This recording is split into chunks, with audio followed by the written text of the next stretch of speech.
The hype is real for sodium-ion batteries, and rightfully so. They're on track to seriously disrupt the dominance of lithium-ion batteries due to their promised low cost. But after hearing mixed things about their future, I wasn't sure what to believe. However, I think I found the missing piece of information. A patent from battery giant CATL explaining their reinforced sodium-ion cells, which I believe is the key to sodium-ion beginning its market expansion. The reinforced cathode in these cells is what appears to have taken cheap and abundant sodium-ion from a distant dream to a reality. And in this video, I want to cut through the noise and give a clear overview of why CATL are suddenly going all-in on their second-generation sodium-ion batteries and what it means for the transport and energy sectors. As always, I respect your time. So let's get straight into this. The main story here is that CATL have developed a new additive which reinforces their cells and makes it possible to cheaply mass manufacture them. But there's a lot more to this, and it requires a quick recap to fully make sense. Sodium-ion batteries offer a few benefits compared to conventional lithium-ion. These include the potential to be much cheaper, operate at extreme temperatures, be made from abundant and sustainable materials, and have improved safety. The general working principle is similar to conventional lithium-ion, where ions trade between the anode and cathode, storing and releasing energy in the process, with a key difference being that sodium ions are larger than lithium ions. Despite the numerous possible benefits, this video is going to focus mostly on cost, because that's what attracts the mainstream to sodium-ion. The cost savings will come primarily from removing the need for lithium, but also by using cheaper materials elsewhere in the cell. The ability to operate at extreme temperatures is also very interesting, as it means electric vehicles could start in the deep cold and grid storage. Systems wouldn't need such elaborate temperature control systems, but the low-temperature operation is a less controversial point and has proven to be true, so it's not the focus of this video. What I really wanted to understand is what's happening to bring down the prices of sodium-ion cells, and what are the trade-offs. This is what eventually led me to CATL's hidden breakthrough. But to understand that, I needed to know what current sodium-ion batteries were offering and lacking apart from cold weather performance and the promise of low costs. From reading around, the main concerns from a technical perspective besides the lower energy densities appeared to be efficiency and how the available voltage of sodium-ion cells drops as they discharge. Efficiency is obvious, as we want to keep as much of that hard-earned energy as possible. But the voltage characteristics are a little less obvious.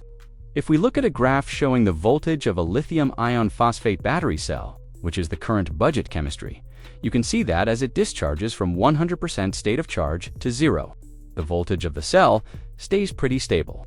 This is useful as it means the power electronics don't have to be designed for a wide range of voltages. And if you want to pull out a constant amount of power, the current you need to pull from it remains relatively constant. However, the same can't be said for many sodium-ion cells. In a cell tested by Will Prowse in one of his many informative videos, he found the voltage dropped significantly as the battery discharged. This is annoying when designing power electronics, as they have to allow for a large voltage range. But it also means that for a constant power demand, the current draw from the battery would keep going up as it discharged, because the power is equal to current times voltage. So, as the voltage goes down to balance it, the current has to go up.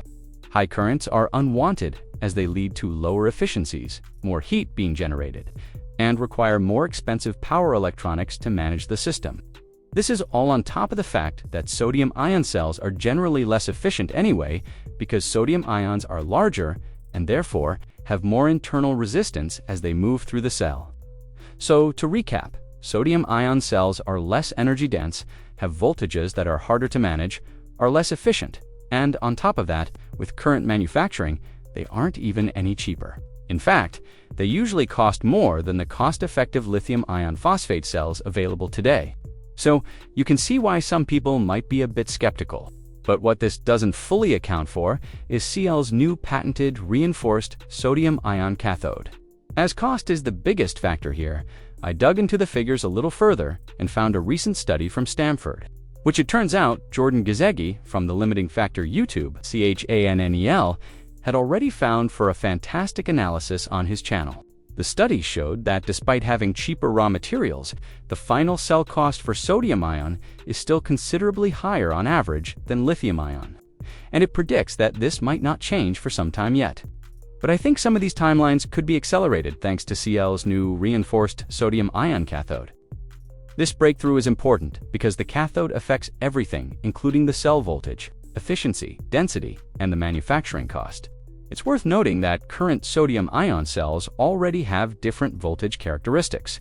For example, layered oxide cathodes have steeper drops like the one we saw earlier, but cathode materials like Prussian white are already much flatter, which may be partially why CATL had previously used them in their first-generation sodium-ion battery pack. Prussian white cathodes can also be made using similar production methods to the ones CATL have been using for lithium-ion phosphate cells, meaning factories and skill sets have to be adapted less. Specifically, these processes are ones that use a water-based slurry to make the electrode. This makes Prussian white highly compatible with existing infrastructure, reducing manufacturing costs and simplifying large-scale production. So, Prussian white seemed like a good option. It had a nice flattish voltage profile, and it had already reached a respectable 160 Wh per kilogram. Manufacturing wasn't unreasonable compared to their current major production lines and expertise. But I believe that CATL didn't think that these energy densities were going to be enough. And Prussian white as a cathode sets a ceiling on energy density that I think was just too low. To reach the scale of production needed to make sodium-ion cost competitive, they need to be used in electric vehicles because electric vehicles make up 80% of all lithium-ion battery production. This is where the new reinforced cathode comes in from their patent. I do want to point out that CATL have many patents and breakthroughs around sodium-ion cells, including a self-forming anode, which also boosts energy density. But what makes the reinforced cathode the most important is that it allows these high-energy density layered oxide cathodes to be more cheaply mass-manufactured. The problem with traditional layered oxide cathodes is that they not only produce the unwanted voltage drop during discharge, as seen by Will Prowse, but they are also harder and more expensive to manufacture. This is because they require a special solvent which is toxic and expensive. So, although these layered oxide cathodes have higher energy densities, they're harder to manufacture and have less than ideal voltage characteristics. But what if we could make these high energy density cathodes easier to manufacture and have better voltage curves? That would mean we could cheaply manufacture them and they would be suitable for the huge electric vehicle market, enabling economies of scale to take effect. Well, that's probably what CATL thought and what led them to the reinforced cathode breakthrough. The patent described how the addition of antimony, represented by the symbol SB, reinforced the traditional lead oxide cathode.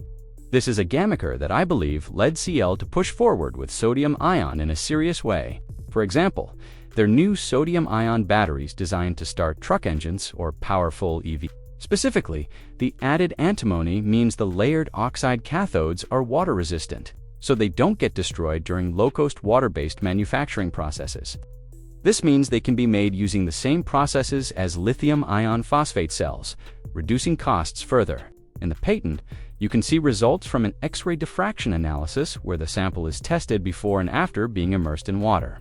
The exact meaning of the results is not important, but we can see for the standard layered oxide that the peaks are much more intense before being immersed in water than after. However, for the reinforced cathode, it shows little difference before and after being immersed, meaning it behaves much more similarly before and after water exposure. This seemingly small change to the chemistry changes everything for the economics of sodium-ion cells. By enabling high-energy density cathodes to work with cheaper water-based manufacturing methods, CATL has reached a kind of tipping point. The batteries can now go into electric vehicles, which will enable CATL to reach huge scale. And if we look back at the graph from Stanford, this innovation pushes sodium-ion batteries further down the cost curve, potentially meaning they'll become cheaper than lithium-ion sooner than expected. Due to the higher energy densities possible from these layered oxide cathodes, the second-generation battery has already been announced to have a density of 175 Wh per kilogram, likely rising towards 200 Wh per kilogram in the not-so-distant future, which seriously rivals lithium-ion phosphate. This puts sodium-ion on track for applications in electric vehicles, meaning manufacturing can begin to scale and become cheaper. Other literature I found also points towards the fact the discharge curve could become much flatter, thanks to the addition of the antimony. It also generally just shifts the voltage curve up compared to traditional layered oxide cells, resulting in better voltages for the power electronics. It's important to remember here that lithium-ion cells have had decades of breakthroughs to get to the point they're at now. With more and more advancements coming, I expect sodium-ion to become a serious player in the coming decade. In the meantime, CATL will possibly subsidize the price of their batteries to ensure they reach the needed scale and dominate the growing market.